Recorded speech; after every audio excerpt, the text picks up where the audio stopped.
चलो जी, देखो बोर्ड पे तो हम लोग पढ़ेंगे आज रीतिकाल, और रीतिकाल में हम लोग पढ़ते पढ़ते आ गए हैं ग्वाल कवि तक।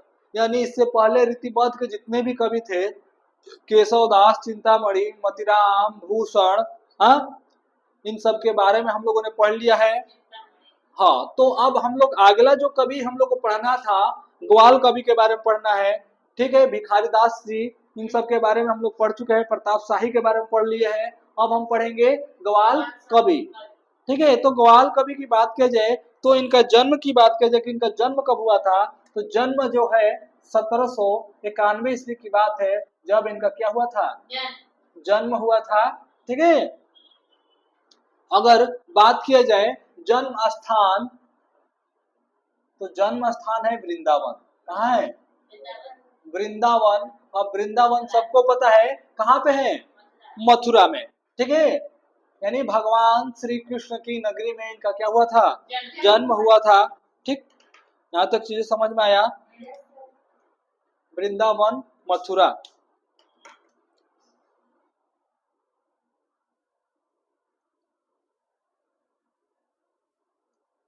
तो अगर बात की जाए इनके ग्रंथ की, तो इनके ग्रंथों की संख्या है 16। कितने ग्रंथ है, तो ग्वाल कवि में अगर हम बात करेंगे तो इनको पूछा क्या जाएगा, इनकी रचनाएं पूछा जाएगा, क्योंकि ऋतिक बद्ध में ज्यादातर कवियों की रचनाएं ही पूछा जाता है। तो हम लोग इनकी रचनाओं को देखते हैं कि इनकी प्रमुख रचनाएं जो 16 है, कौन कौन सी रचनाएं हैं। ठीक है, तो वो अगर बात किया जाए कि ग्वाल कवि की रचनाएं हैं, तो रसिका नंद पहला है, रसिका नंद, रसिका नंद पहली रचना है इनकी। अगर बात की जाए तो दूसरी रचना क्या है, तो बलबीर विनोद, कवि दर्पण, कवि दर्पण। उसके बाद है बालवीर विनोद, बालवीर विनोद, ये इनकी रचनाएं हैं। ठीक है, अब बात किया जाए चौथा, तो साहित्यानंद, चौथा है साहित्यानंद, साहित्यानंद। ठीक है, अगर बात की जाए पांचवा रचना इनकी कौन सी है, तो प्रस्तार प्रकाश, प्रस्तार प्रकाश इनकी पांचवी रचनाएं हैं, किसकी, ग्वाल कवि की। अगर छठी की बात किया जाए तो नेह निर्वाह, नेह निर्वाह छठवा रचना है। ठीक है, अगर सातवां बात किया जाए तो बंसी बिसा,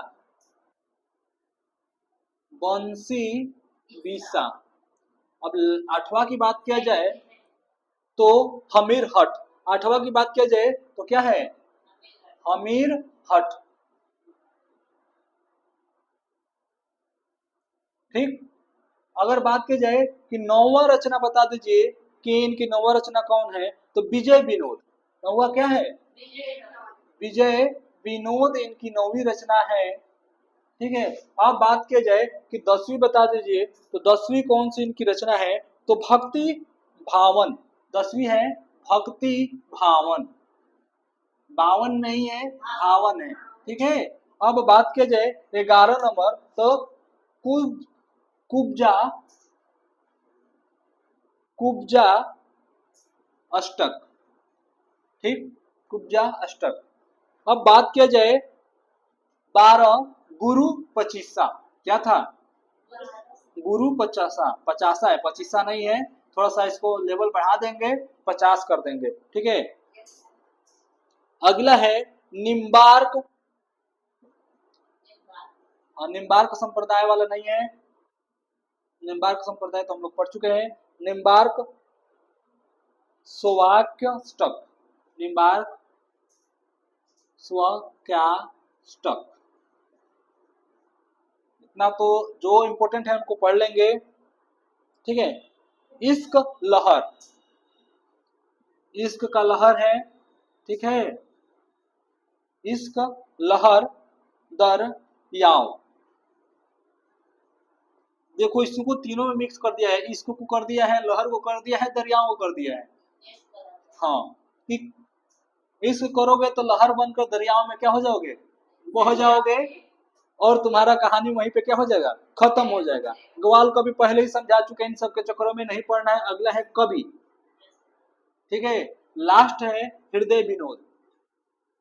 हृदय विनोद, तो गिनो कितना हो गया, 16 ग्रंथ था। 16 ग्रंथ हम लोगों ने पढ़ लिया है ग्वाल कवि के। अब बात किया जाए 16 ग्रंथ में कौन कौन सा इंपोर्टेंट है, तो इसका तो है ही, इसके बिना तो अधूरा ही है। इस कलहर दरियाओं, फिर हृदय विनोद, फिर हमीर हठ, ठीक है, कवि दर्पण, रसिकानंद, ठीक है, बालवीर भी हो सकते हैं। मतलब इतने जो 4 गो 5 गो है, ये बहुत ज्यादा क्या है, इंपोर्टेंट है। इनका यहाँ से क्वेश्चन आता ही आता है, यहाँ से इसको हम लोग छोड़ नहीं सकते हैं, ठीक। अब थोड़ा सा आते हैं ग्वाल कवि के बाद तोंस पे। नहीं, थोड़ा सा तोंस देखते हैं, तोंस किसमें है। ग्वाल कवि के बाद देखते हैं आगे हम लोग को क्या पढ़ना है। तो ग्वाल कवि तो हो ही चुके हैं, थोड़ा सा देखते हैं तोंस है कि नहीं। घनानंद, आलम, बोधा, ठाकुर, दिग्विजय, रीतिमुक्त, हाँ तोप कवि तो चलो ब्रेक खत्म हो गया है। तो आते हैं हम लोग अगला जो हम लोग के कवि है, तो ग्वाल कवि के बाद है तोंस, ठीक है। इनको तोप भी कहा जाता है। तो ये तोप चलाते नहीं थे, बस इनका नाम है तोप, ठीक है। तो इसको मिटा दे रहे हैं। अगले कवि जो हम लोग को पढ़ना है तोंस है, तोस या तोप, ठीक है। तो चलाने वाला तोप नहीं है, इनका नाम है बस। हाँ, चलाकर भी चेक कर सकते हैं आवाज कर रहे हैं कि नहीं कर रहे हैं। हाँ तो लंगड़े हैं कि कैसे है कैसे नहीं, चेक करोगे चलाने को बाद ही तो पता चलेगा, ऐसे कैसे पता चलेगा। तो अगले कवि का नाम लिखो तोस। ओस के भाई है तोस, लिखो तोस। तो अगर बात किया जाए तोस, तो तोस का जन्म हुआ है इलाहाबाद में। इनका जन्म कहाँ पे हुआ है, इलाहाबाद। इलाहाबाद में जन्म लिए हैं तोस कवि, ठीक है। रस निरूपक आचार्य है ये रस निरूपक आचार्य है। रस निरूपक आचार्य, सर्वांग निरूपक आचार्य थे कौन, ग्वाल कवि थे। ऐसे पहले के जो कवि थे भिखारी दास वगैरह सब, वो सर्वांग निरूपक, ये थे रस निरूपक, ठीक है। इनके 3 ग्रंथ हैं, कितने ग्रंथ, 3 ग्रंथ हैं, मात्र 3 ग्रंथ इन्होंने लिखा है। वो कौन कौन से 3 गो ग्रंथ है, तो सुधा निधि, सुधा निधि पहला ग्रंथ है। अगर बात की जाए दूसरी ग्रंथ का, तो नखशिख, नखशिख फिर आ गया। नखशिख बहुत लोगों का है, कंफ्यूजन नहीं होना है, याद करते हुए चलना है। और अगला है विनय शतक, क्या है, विनय शतक। बस 3 ही रचनाएं इन्होंने किया है, और सुधा निधि ही केवल उपलब्ध है। यानी 3 गो लिखे हैं, और 3 गो में से मात्र एक ही ऐसी रचना है जो हम लोग पढ़ने के लिए क्या है, उपलब्ध है, और 2 का भी आता पता नहीं है, ठीक। हाँ तो क्लियर हो गया। तो ये हमारे हैं तोस कवि। तोस कवि के बाद है रसलीन। कौन है, रसलीन। अगले कवि है रीतिबद्ध के कौन, रसलीन, ठीक।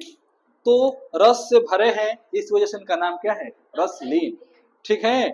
तो अब रसलीन का बात किया जाए, तो इनका जन्म, तो जन्म स्थान कहाँ है इनका, बिलग्राम। जन्म स्थान बिलग्राम, ठीक है। बिलग्राम उत्तर प्रदेश, ये कानपुर में पड़ता है, कानपुर वाला साइड में, ठीक है, उत्तर प्रदेश। बिलग्राम का युद्ध भी हुआ था। अगर हम लोग इतिहास पढ़ते तो पढ़ते तो बिलग्राम का युद्ध, तो एक बहुत बड़ा इतिहास यहाँ से है। हा? नहीं, मध्यकालीन में उतना नहीं तुम लोगों में दिया है। इनका पूरा नाम लिखो, पूरा नाम क्या था रसलीन का? पूरा नाम, तो इनका पूरा नाम था सैयद गुलाम नबी रसलीन। सैयद गुलाम नबी रसलीन, ठीक है, इनका पूरा नाम है। रसलीन इनका शॉर्ट फॉर्म है, लेकिन पूरा नाम है सैयद गुलाम नबी रसलीन, ठीक है। भाषा इनकी कौन सी थी? तो ये बोलते थे ब्रज भाषा। कौन सी भाषा? ब्रज भाषा बोलते थे, ठीक। इनकी ग्रंथ का बात किया जाए तो मात्र 2 ही ग्रंथ है। कितने ग्रंथ? 2 ग्रंथ, ठीक है। अब 2 ग्रंथ कौन कौन सा है? तो पहला ग्रंथ है रस प्रबोध।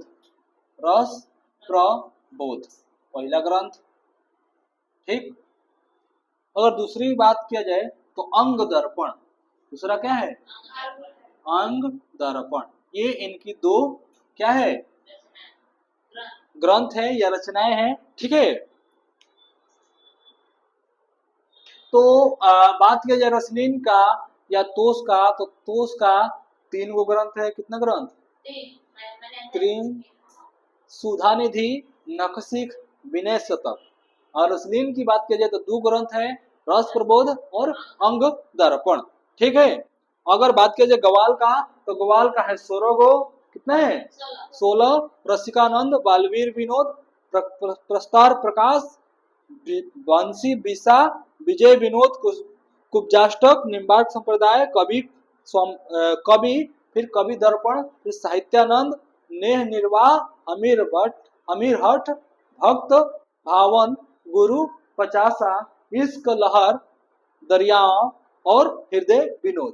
तो अगर बात किया जाए कि रीतिबद्ध के कवि, तो हम लोगों ने आज 3 रीतिबद्ध के कवि को पढ़ा है। ग्वाल के बारे में, तोस के बारे में, रसलीन के बारे में, ठीक। तो आज के लिए इतना ही रहने देते हैं। अगला हम लोग का महत्वपूर्ण है कौन? पद्माकर भट्ट।